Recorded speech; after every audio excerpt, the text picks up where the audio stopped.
only a few days before the Belikin La Ruta Maya Belize River Challenge, and since the race was introduced in 1998, throngs of Belizeans look forward to cheering on their favorite canoe teams. In turn, the teams put on display their best performance for their fans. Earlier this week, we met with two of them along the Macal River in Cayo, putting in valuable training. Coop Sheet Metal has snagged the title 4 times, so for them, pride is a big factor. We started to train from November. We usually train 3 times a week, which is Tuesday, Thursday, and Sunday. Okay. So basically, we were just working like 4 hours and a half, like every Tuesday, Thursday, and Sunday, doing paddling. We usually train like the first leg of the race, which is from Sanginase to Banana Bank. So that's what like everyone normally trains. Okay, that's the longest leg? It's not the longest, but it's the toughest, like due to all the rapids and the low water. So that's what takes up all the energy. But since the race is just a week from now, the teams don't normally paddle long distances. It's part of training 101 to do shorter distances and sprints to keep the muscles in top form. Team captain for Coop Sheet Metal, Carlos Linares, told us that they are trying to put in other forms of physical exercise during the training period. We've already put in all the training we could, so right now we're just focusing on, getting hydrated, well rested, and, like the farthest we'll go is about probably from here to Bacon Pot Ferry, like an hour or something. We don't want to do nothing more than that.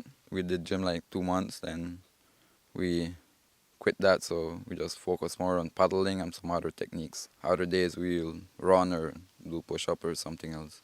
But team coach Elvin Penner said that the team did not take the other physical fitness training seriously before entering other canoe races this year, and it showed in the results. I don't think they have done the best they can yet.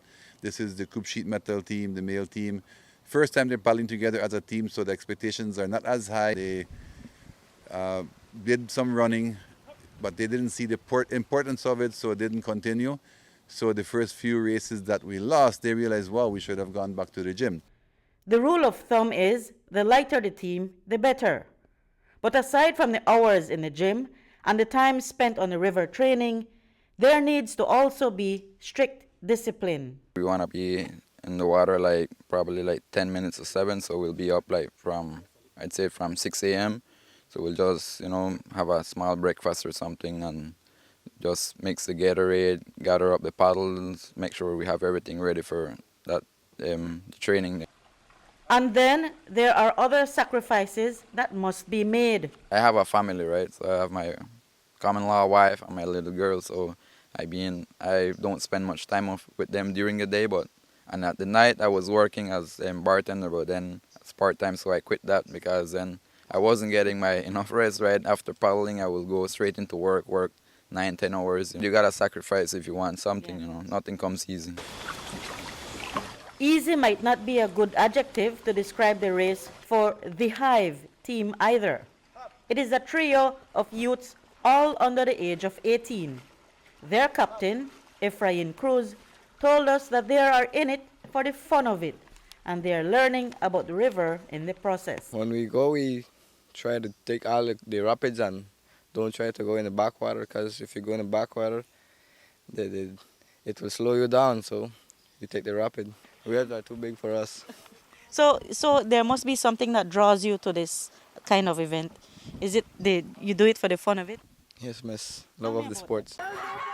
But fun and prizes aside, the event was conceptualized back in 1998 for other reasons, according to organizer Roberto Harrison. We have noticed quite a bit of perhaps destruction of the riverbank due to development, agricultural development mostly. There's a lot of pollution in the river still. And this is contributed by the different communities that populate the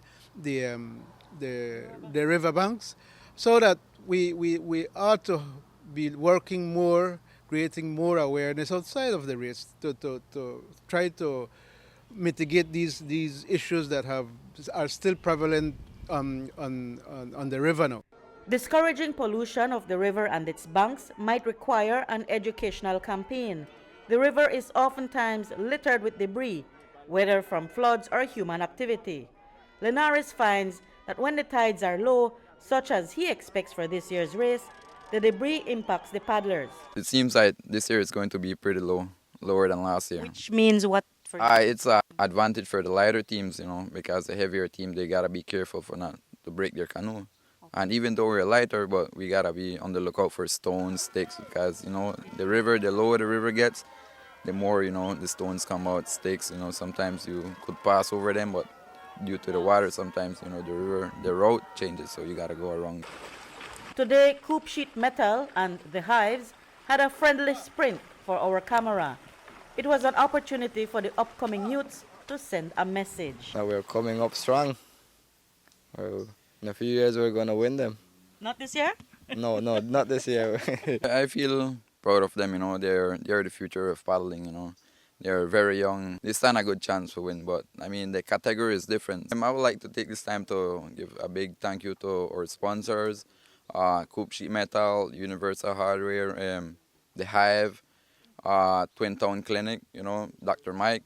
You know, we want to thank him a lot, you know, for all the vitamins and stuff that he provided for us. We would like to give a huge thank you to Mr. Elvin, you know, like he went all out for us, you know, he took time out of his busy days, you know, to be there with us. Reporting for News 5, I'm Marion Ali.